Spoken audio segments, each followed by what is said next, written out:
Vamos a buscar en nuestras Biblias el Evangelio de Mateo y nos ponemos de pie. El Evangelio de Mateo, capítulo 4, versos del 1 al 11. Evangelio de Mateo, capítulo 4, versos del 1 al 11. Dice la palabra del Señor: Entonces Jesús fue llevado por el Espíritu al desierto para ser tentado por el diablo. Y después de haber ayunado 40 días y 40 noches, tuvo hambre. Y vino a él el tentador y le dijo: Si eres hijo de Dios, di que estas piedras se conviertan en pan. Él respondió y dijo: Escrito está, no solo de pan vivirá el hombre, sino de toda palabra que sale de la boca de Dios. Entonces el diablo le llevó a la santa ciudad y le puso sobre el pináculo del templo y le dijo: Si eres hijo de Dios, échate abajo, porque escrito está: A sus ángeles mandará acerca de ti, y en sus manos te sostendrán para que no tropieces con tu pie en piedra. Jesús le dijo: Escrito está también: No tentarás al Señor tu Dios. Otra vez le llevó el diablo a un monte muy alto y le mostró todos los reinos del mundo y la gloria de ellos. Y le dijo: Todo esto te daré si postrado me adorares. Entonces Jesús le dijo: Vete, Satanás, porque escrito está: Al Señor tu Dios adorarás y a Él solo servirás. El diablo entonces le dejó, y he aquí, vinieron ángeles y le servían. Gloria, pon su lugar, hermano. Este mismo pasaje se lee también en Marcos y se lee también en Lucas. A ver, veamos en Lucas qué dice. Lucas capítulo 4, verso 1. Marque Mateo, vamos a regresar en Mateo. Vamos a leer lo que dice Lucas capítulo 4, verso 1.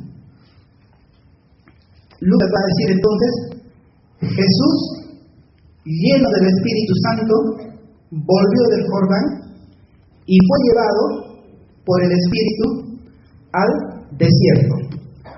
Aquí Lucas añade algo más a lo que Mateo está narrando, ¿verdad? ¿Qué cosa añade Lucas? Lleno del Espíritu Santo.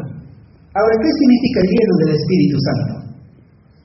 ¿Qué significa estar lleno del Espíritu Santo?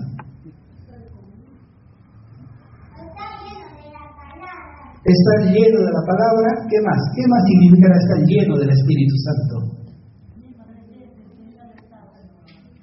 Que la presencia del Señor está en la persona, ¿no? El sábado veíamos los frutos del Espíritu Santo, ¿no? Eso es también estar lleno del Espíritu Santo. Tener el fruto del Espíritu Santo. Estar en comunión con Dios. Estar, diríamos, agradando a Dios con nuestros actos. Y muchas cosas más significa estar lleno del Espíritu Santo. Ahora, Jesús está lleno del Espíritu Santo. ¿Y a dónde lo lleva el Espíritu Santo? ¿A dónde lo lleva? Lo lleva al desierto. Lo lleva al desierto, dice, para ser tentado ¿por quién? Por el diablo. Hermanos, a veces uno podría pensar que las tentaciones vienen cuando uno está lejos de Dios. Claro, como tú no lees la Biblia, como tú no oras, como tú no cantes, todas las tentaciones vienen a tu vida. Vienen las tentaciones ahí. Pero las tentaciones también vienen cuando uno está lleno del Espíritu Santo. Y aquí Jesús es la muestra para nosotros, ¿no? Jesús llena del Espíritu Santo. Ahora el Espíritu lo lleva, dice la Escritura. Lo lleva al desierto. Primeramente, ¿qué hace en el desierto Jesús? ¿Qué hace en el desierto Jesús? Cuando llegó al desierto, ¿qué hace Jesús ahí? ¿Ayunó? ¿Cuántos días? 40 días. Ahora, ese ayuno, si usted lee Lucas 4:2, va a decir que Jesús no comió nada en aquellos 40 días. Ahora, hay otras personas que ayunaron también. Moisés es uno de ellos. Pero bueno, entonces Jesús está en el desierto, Jesús está ayunando, y ahora sucede algo muy particular en la vida de Jesús, y eso usted lo encuentra ahí. Cuando Jesús estaba bautizándose, los cielos se abrieron. Los cielos se abrieron, y el Padre dijo: este es mi Hijo amado, en quien tengo complacencia. Pero ahora Jesús está en el desierto, y ¿quién se le aparece ahora? ¿Quién viene a su encuentro? Satanás, el diablo. Ahora parecería como si del mismo infierno viniera Satanás a tentar. Entonces tenemos esos dos extremos. Días antes el cielo fue abierto, y ahora del mismo infierno viene Satanás para tentar a Jesús. ¿Cuál fue el propósito de la tentación? El propósito divino en la tentación. Y ahí dice, fue el último acto de su educación moral. Recuerden, Jesús ha tenido que aprender también, tal como usted y yo aprendemos en esta vida. Jesús vivió hasta los 30 años. Dice, ¿crecía en qué? Crecía en sabiduría, en estatura, en sabiduría y en gracia para con Dios y con los hombres. 4 áreas veíamos anteriormente. Entonces Jesús creció como cualquier niño, como cualquier adolescente, como cualquier joven hasta los 30 años. Y toda esa vida fue una vida de formación para Jesús hombre. Y digamos, su último acto ya como proceso formativo es precisamente la tentación que estamos leyendo ahora en Mateo. ¿Satanás sabía de Cristo? ¿Sabía quién era Cristo, Satanás? ¿Qué cree usted? Sí, ¿no? Porque recuerde, hace 30 años atrás vinieron unos magos y conmocionaron toda Jerusalén diciendo que el rey de los judíos ha nacido. ¿Dónde está el rey de los judíos que ha nacido? Y ya usted recuerda cómo Satanás manipuló a Herodes, y Herodes mandó asesinar a todos los niños allá en Belén. ¿Qué quería Satanás? Asesinar a Jesús, siendo bebé aún, siendo pequeño aún. Entonces, él conocía a Jesús sobradamente, quién era Jesús. Porque además, recuerda, vinieron los ángeles y cantaron himnos, alabaron a Dios. Entonces, todo eso no podía pasar desapercibido para el enemigo. Entonces, él sabía quién era Jesús. Pero luego, esa vida de Jesús, unos 30 años viviendo, diríamos, de forma casi anónima en Nazaret, me imagino que un poco habrá desconcertado al enemigo. Oye, pero si este es el Hijo de Dios, ¿qué cosa hace viviendo una vida común? Si este es el Mesías que viene, ¿qué cosa hace viviendo una vida común trabajando de carpintero? ¿Por qué no sé, alguna otra cosa, no más relevante? Quizá eso habrá desconcertado al enemigo. Pero ahora cuando Jesús se aparece, cuando es bautizado y cuando los cielos se abren y se escucha la voz que dice, este es mi Hijo amado, entonces el enemigo sabe muy bien quién es Jesús. Y encontramos algo más. Lucas dice que Jesús no comió nada en 40 días. ¿Cómo estaba Cristo? Estaba débil, ¿verdad? Pero allí sucede algo bien curioso. Débil en la carne, espiritualmente, ¿cómo estaba? Fuerte. En este tiempo muchos, ¿cómo están? Fuertes en la carne y en el espíritu débil. Entonces suceden esas cosas, ¿no? O sea, uno puede estar débil en la carne como Jesús, pero espiritualmente muy fuerte. Pero también sucede lo contrario.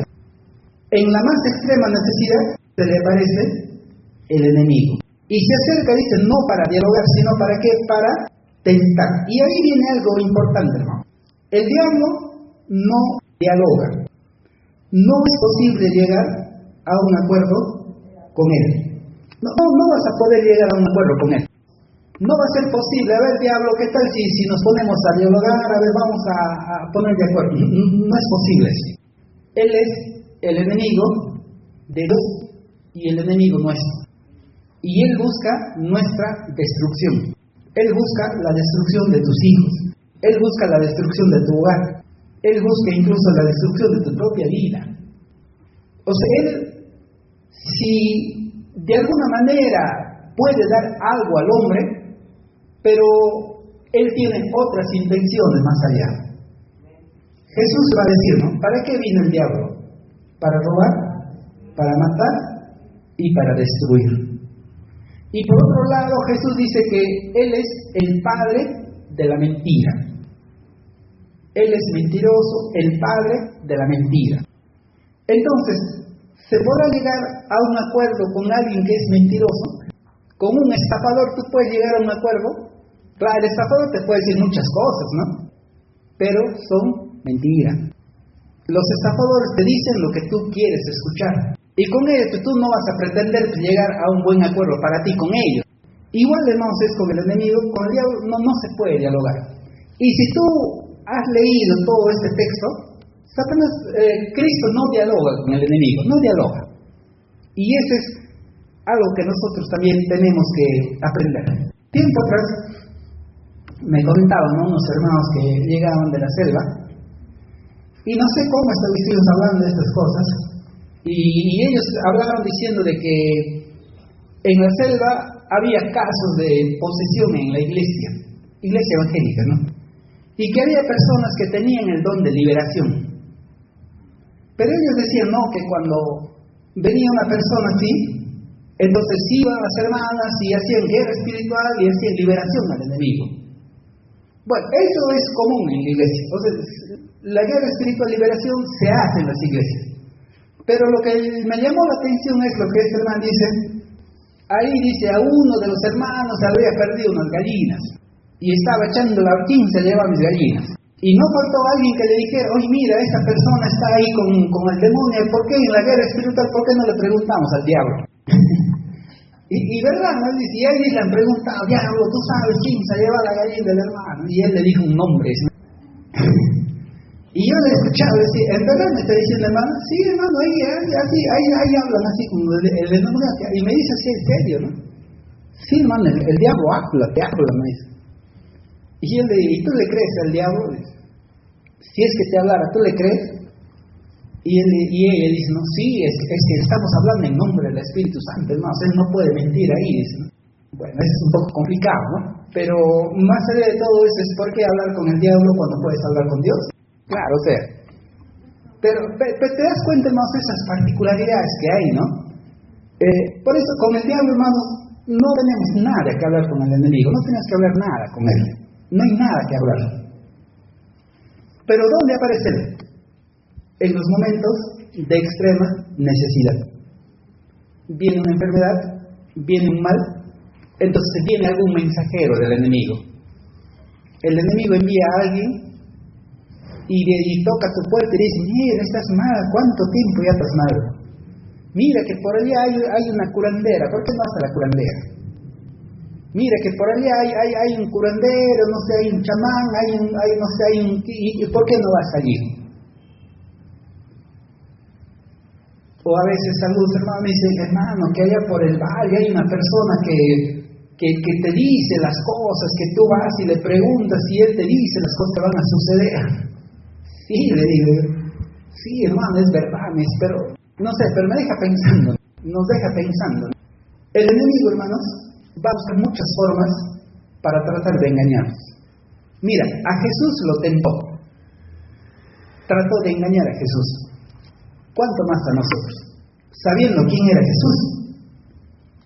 Nadie está libre de ser tentado. Debemos estar preparados espiritualmente para cuando llegue el tentador. Nadie puede vencer al maligno si no está preparado espiritualmente. Cristo vence cada tentación. ¿Con qué palabras? ¿Con qué palabras Cristo vence cada tentación? 3 tentaciones. ¿Con qué palabras vence Cristo? Escrito está. Escrito está. Entonces, eso también usted tiene que tener en cuenta.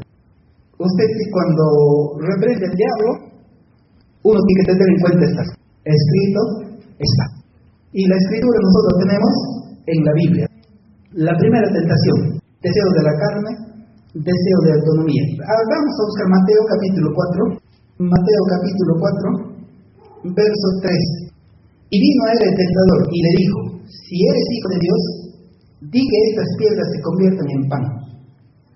Él respondió y dijo, escrito está, no solo de pan vivirá el hombre, sino de toda palabra que sale de la boca de Dios. Ahora, si tú te das cuenta, Jesús ha ayunado 40 días.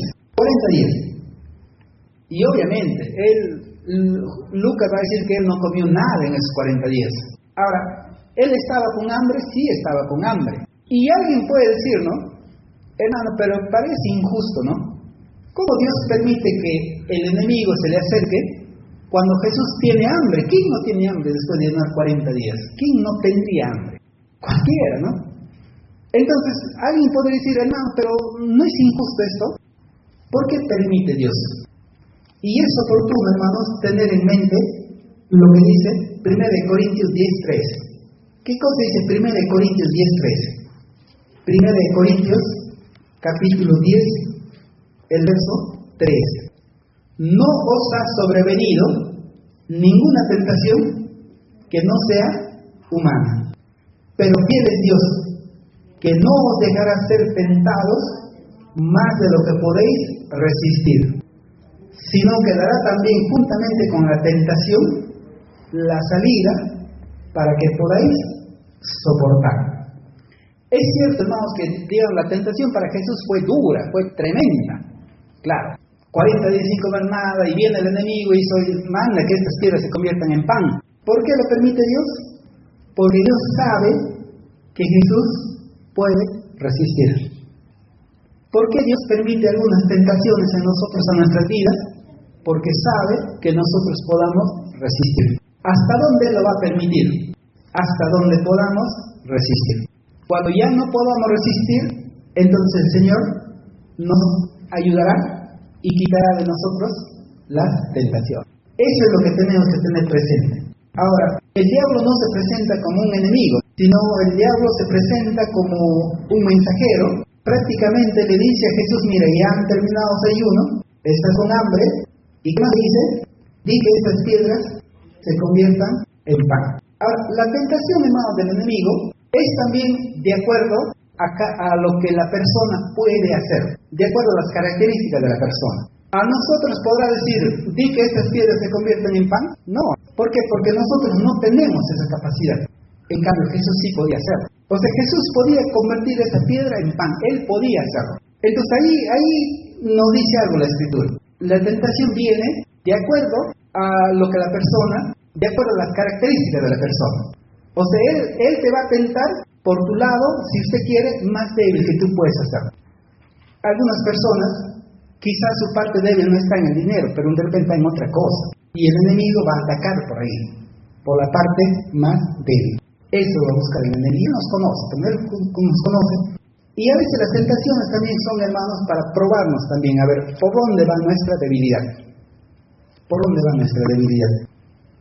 Estamos hablando de la primera tentación, satisfacer nuestros deseos de forma inapropiada. Ahora, aquí no es que Jesús, hermanos, esté despreciando la ayuda sobrenatural. No va por ahí. Porque recuerda que al final, ¿quiénes traen alimento para Jesús? Los ángeles. O sea, los ángeles traen alimento para Jesús. Y Jesús sacia su hambre, su sed con ese alimento. Entonces Jesús no está desechando la ayuda sobrenatural que Dios da, sino las formas está viendo Jesús.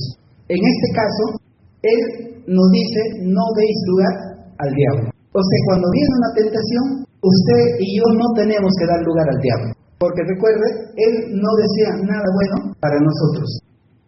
¿Qué cosa es lo que Él le dice? Si eres hijo de Dios. Esto pone una duda. Recuerda cuando se estaba bautizando, se escuchó una voz de los cielos que decía, este es mi hijo amado. Entonces ahora viene el diablo y dice, si eres hijo de Dios, manda que estas piedras se conviertan en pan. Si eres hijo de Dios. Esa es la tentación, hermano. Pone dudas en la mente de la persona. Y también nos va a decir a nosotros, quizá ya usted muchas veces le ha dicho eso, ha puesto dudas en tu mente. ¿Sí? Yo converso con parejas y ellos manifiestan eso, ¿no? Y algunos incluso pueden decir, ¿no? Hermanos, cuando yo me hice cristiano, me hice creyente, peor me está yendo, hermano, peor me está yendo. Antes, cuando estaba en el mundo, estaba mejor. Algunos tienen esa convicción. ¿De dónde viene eso? Viene del enemigo, viene del enemigo. Algunos que eran creyentes, ahora pues están en el alcohol, toman, y él dice, no, pero yo tengo que hacerlo porque es mi trabajo. otros que tienen sus negocios, que tienen sus tiendas, venden licor, venden cigarro, venden cosas, y él dice, no, pero ahí todavía gano, si no, no gano. Esas son las tentaciones, y muchas personas están cayendo en esas tentaciones. Ahora, no es que sea malo en sí, ¿no? O sea, no es que sea malo, por ejemplo, poner una tienda no es malo, pues pone tu tienda. Lo malo, ¿qué cosa es?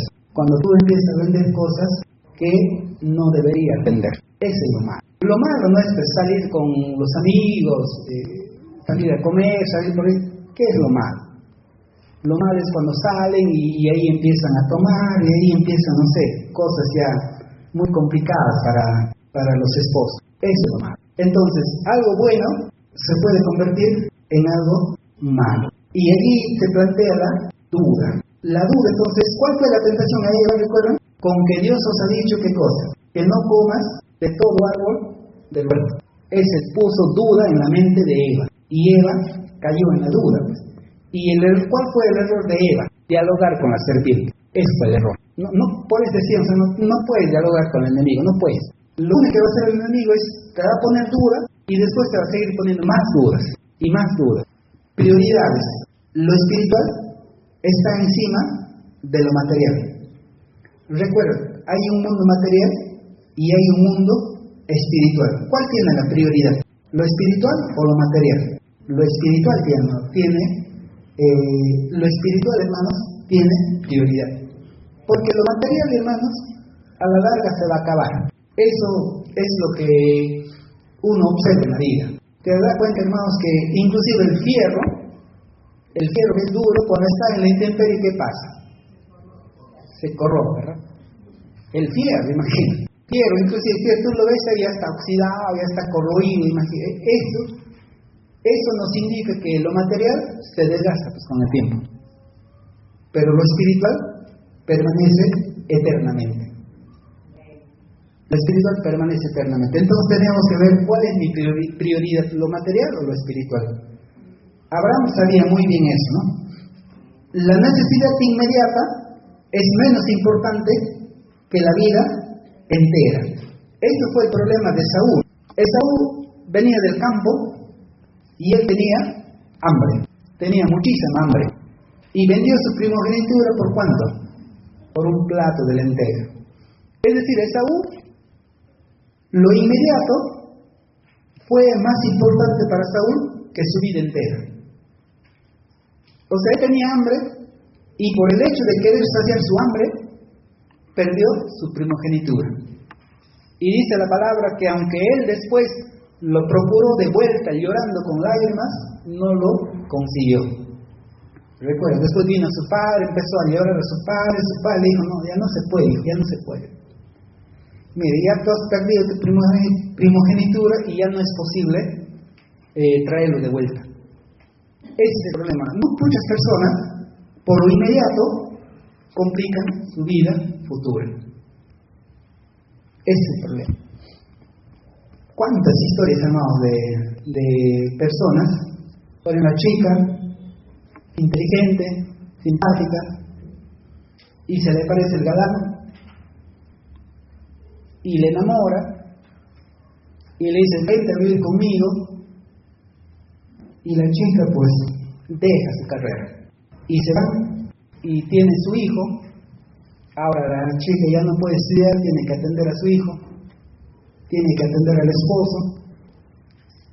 Al poco tiempo, el esposo consigue otra mujer. ¿Cómo quiere ser él? ¿Cómo quiere él? ¿Cuántos años prácticamente ha echado por la borda en cuanto a sus estudios? Entonces ella ahorita, como no estudia, no tiene ninguna ocupación. Depende de lo que el hombre le da. Bueno, su mamá está luchando, su papá está luchando para que termine sus estudios, pero ya se complica todo. Pudiendo hacer las cosas tranquilas. Y yo sé que ustedes saben muchas historias similares. Una enseñanza de esto, hermanos, es si de verdad una persona te ama, te va a ayudar a lograr tus metas. Ahí tú puedes saber si de verdad una persona te ama o no. ¿Cómo tú puedes saber que una persona te ama? Porque el diablo te puede decir te amo. Cualquier persona puede decir te amo. Pero tú cómo sabes realmente cuando la persona te ayuda a cumplir tus metas. Y yo conozco personas así, hermano. Ahí es cuando tú realmente sabes que una persona te ama de verdad. Cuando busca que tú culmines tus metas. Ahora, si tú eres cristiano, si alguien te ama de verdad, no te va a alejar de la iglesia. Es absurdo, ¿no? ¿Cómo te va a alejar de la iglesia? Es absurdo. Más bien te va a apoyar en las cosas que tú haces. Eso es el consejo que yo les doy siempre, ¿no?, a los jóvenes, adolescentes. Mira, si alguien dice te ama, que te ama, bueno, ten en cuenta varias cosas. Esa persona te tiene que ayudar a cumplir tus metas. ¿Cuál le responde Jesús? Le cita, ¿qué cosa le dice? Bueno, ahí está el texto, Deuteronomios 8:13. Jesús le dice, no solo de pan vivirá el hombre, sino de toda palabra que sale de la boca de Dios. Jesús le está diciendo entonces que no solamente lo material es importante, sino también es importante lo que Dios dice. El fin justifica los medios, decían algunos, y realmente, hermanos, el fin no justifica los medios. ¿Cuál es la segunda tentación? Mateo 4:5 al 7. Entonces el diablo le llevó a la santa ciudad y le puso sobre el pináculo del templo y le dijo, si eres hijo de Dios, échate abajo, porque escrito está, a sus ángeles mandará acerca de ti y en sus manos te sostendrán para que no tropieces con tu pie en piedra. Aquí sucede algo muy particular. Jesús le responde al diablo, escrito está. Entonces el diablo, ¿qué dice? El diablo es inteligente. El diablo es muy inteligente, él piensa, razona, él es muy inteligente. ¿Qué cosa dice el diablo? El diablo es, esta persona respeta, obedece cuando lo que dice la Escritura. Tiene fe en la Escritura. Entonces, ¿qué dice el enemigo? Entonces yo también le voy a citar la Escritura. Y le cita la Escritura. ¿Qué Escritura le cita? El Salmos 91, versos 11 y 12. Porque escrito está, a sus ángeles mandará acerca de ti, y en sus manos te sostendrán, para que no tropieces con tu pie en piedra. Lo que el diablo le dice es sencillo, ¿no? Le lleva al pináculo, la parte más alta del templo, 200 pies, la parte más alta del templo, más o menos 90 metros, y le dice, échate de aquí hacia abajo. Ahora, en Jerusalén, hermano, recuerda, hay un solo templo en Jerusalén, no hay más, hay un solo templo. Ahora imagínate la cantidad de gente que diariamente está allí. Había miles de personas, todos los días había miles de personas en el templo. Venían personas de todas las naciones, de todo lugar. Entonces el templo era un lugar bastante concurrido. Entonces pensar que alguien, en este caso lo que le plantea a Jesús, lo que le plantean a Jesús es, arrójate del templo de arriba, ¿para qué? Bueno, ¿te vas a morir? ¿Qué dice el diablo? No te vas a morir. ¿Por qué? Porque si eres hijo de Dios, ¿qué cosa va a hacer Dios? Va a enviar a sus ángeles, ¿para qué? Para que te sostengan. Es decir, tú aviéntate, y como eres hijo de Dios, Él va a enviar a sus ángeles para que te sostengan, para que tu pie no tropiece en piedra. Ahora, ¿realmente eso es lo que dice la Escritura? ¿Realmente así dirá la Escritura? ¿Qué está haciendo el diablo? Está manipulando la Escritura. Está tergiversando la Escritura. Eso es lo que está haciendo. Está torciendo la Escritura. Y a veces, hermanos, mucha gente en este tiempo hace eso también.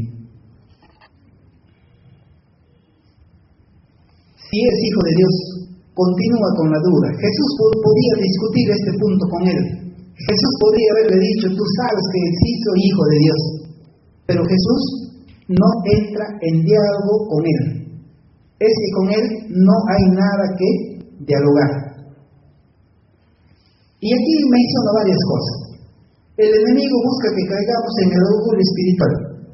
Primero, nos insinúa que Dios es un Dios misericordioso y que no tomará muy en serio nuestros pecados. Él va a decir: ¿eres hijo de Dios? ¿Perteneces a la verdadera iglesia? Entonces nada malo puede ocurrir. Adelante, hazlo. Ese es lo primero que él hace. ¿Eres hijo de Dios? Sí. ¿Dios es un Dios de misericordia? Sí. La Escritura dice que Dios es un Dios de misericordia. ¿Dios te ama? Sí. Ahora, ¿Dios te va a perdonar todo lo que haces? Sí. Entonces, ¿por qué no lo haces? ¿Por qué no lo haces? Si Dios te va a perdonar. Muy astuto, ¿no? Lo que dice Pablo también, ¿no? Claro, si Dios me va a perdonar, ¿por qué no lo hago? Si yo sé que Dios me va a perdonar. Esa es la insinuación del enemigo. Cuando éramos chicos, yo recuerdo en el colegio, en la escuela, nosotros nos retábamos unos a otros. Y una de las frases que se empleaba era, ¿no? ¿Eres hombre? A ver si eres hombre, hazlo. Así, por cosas de niño, ¿no? Cosas así de, a veces riesgosas, ¿no? A ver, aviéntate al río si eres hombre. No, ¿cómo? No, y venir a cosas por ahí. Entonces, la presión del grupo. Y un poco que el enemigo también utiliza eso con nosotros. ¿Eres hijo de Dios?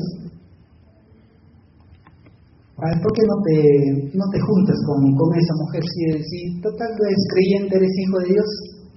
Dios te va a perdonar. A ver, ¿por qué no te vas a vivir con ese hombre? Ese hombre si no anda a vivir, vente a vivir conmigo, ¿por qué no te vas con ese hombre? ¿No es que es hijo de Dios? Si eres hijo de Dios, Dios te va a perdonar. Muy sutil, ¿no? Y usted supiera, hermano, los casos que hay de personas que se unen antes de fracasar. Muchísimos casos, muchísimos casos. Es el primer paso. ¿Cuál es el segundo paso? Tal pensamiento y atrae negligencia espiritual. Negligencia espiritual quiere decir que dejamos de hacer las cosas que hacíamos. Entonces ya dejamos de ir a la iglesia, dejamos de leer la Biblia, dejamos de cantar, y esto trae indiferencia a la palabra de Dios. Y esto ya lleva al naufragio de la fe. Luego que fallamos y pecamos, pensamos: Dios me ha abandonado, Dios no está conmigo, Dios nunca estuvo conmigo, o Dios no va a perdonarme. Del orgullo nos lleva a la desesperación. Ese es como el enemigo obra, hermanos, en muchas vidas. Yo les comenté en un testimonio, una chica jovencita y se acerca a un pastor y dice: pastor, estoy de novia con tal persona y él me ha pedido que me case con él. Claro, cuando viene a consejería le pide referencias de la persona y el pastor se da cuenta de que esa persona es violenta, es celoso, es violento, y le aconseja a la chica: mira, ¿por qué no te esperas un tiempo? Mire, él además no es creyente, no, pero él me dijo que va a venir a la iglesia a ser creyente. Bueno, espérate un tiempo. Si él dice que va a venir a la iglesia, que venga a la iglesia, que empiece a congregar. Y si él realmente dice que va a cambiar de actitud, espera primero que cambie de actitud. Y es lo que es común. No, pero el hombre dice que me ama, dice que va a cambiar. Y ya, pues cuando ya las chicas, las personas tienen ya su decisión tomada, ya es difícil que se le pueda hacer cambiar, hermano. Y el pastor lo que le dice es: mira, si tú quieres casarte, bueno, cásate. Yo te estoy recomendando que no lo hagas. Ahora, si tú quieres hacerlo, hazlo. Pero recuerda, ¿no? Si tú te alejas de Dios, no te va a ir bien. La chica se casó y pasó lo que se preveía. El hombre celoso le impidió ir a la iglesia. Ahí te estás viendo, ¿con quién te vas a ir a ver ahí? Con el pastor, ¿con quién te vas a ir a ver ahí? ¿Qué cosas todos los días en la iglesia? Etcétera, etcétera, etcétera. Encima le empezó a golpear, encima le empezó a pegar. Y lo que él cuenta el pastor, después de años se encuentra con la mujer, porque ya inclusive había abandonado la iglesia. Después de años lo encuentra ya todo maltratada, porque ella le dice, pues una jovencita bien simpática, bien parecida. Y él dice, yo cuando le vi unos pocos años después, yo la desconocí, ¿no? Le desconocí totalmente, ¿no? Porque tanto maltrato, tantas cosas, ya, pues. Y la chica viene llorando, le dice, sí, pastor, usted tiene razón, ¿no? Eso no es tan común, pero tan común en la vida presente. Y de repente usted también las vive en casa, ¿no? A veces el chico, la chica, se enamora de quién? De una persona que no sirve para nada. Y tú le aconsejas, tú le dices, no, pero mire esto, no, pero la terquedad es tremenda, ¿no? La terquedad es tremenda. Después sucede lo que tiene que suceder. Pero lo que es cierto es que Dios siempre espera que vuelvan sus hijos, sus hijas. Eso sí es cierto. Si alguien está en esta situación, Dios espera que vuelvas. ¿Cuál hijo pródigo? Y si la persona vuelve, Dios nuevamente lo recibe como hijo, como hija. Y Dios puede restaurar esa vida. Y Dios puede restaurar muchas cosas. Pero es necesario que vuelvan. Es necesario que vuelvan. Y mucha gente que ya se alejó, ya no quiere volver ya. Ya el enemigo ya hizo su obra completa en él. Busca de poder y gloria, también se llama la vanagloria de la vida. ¿Qué le responde Jesús en esta tentación? Deuteronomios 6:16 dice ahí, luego leamos lo que dice Mateo. Jesús le dijo, escrito está también, no tentarás al Señor tu Dios. No tentarás al Señor tu Dios. Así que no debemos tentar al Señor, hermanos, con nuestras actitudes. Ya el Señor nos dijo claramente, no os unáis en yugo desigual, como ejemplo estoy poniendo eso, ¿no? Pero si uno se une a pesar de lo que el Señor dijo, eso es tentar al Señor ya. Aunque Dios en su misericordia puede hacer muchas cosas, y Él puede hacer muchas cosas. Pero hay que tener en cuenta lo que dice el Señor. ¿Cuál es la tercera tentación? 4, verso 8. Mateo capítulo 4, el verso 8. Otra vez le llevó el diablo a un monte muy alto y le mostró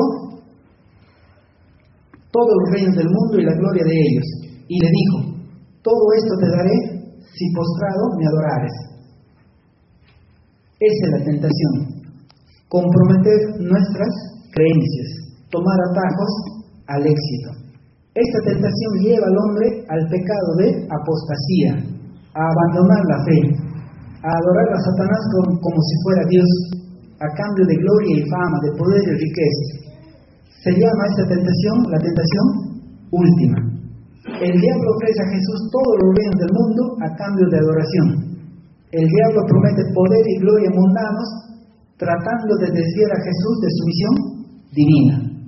En esta última tentación, Satanás se presenta como quien es en realidad. ¿Qué cosa busca Satanás en realidad? ¿Qué cosa busca? Que la gente le adore. Eso es lo que busca.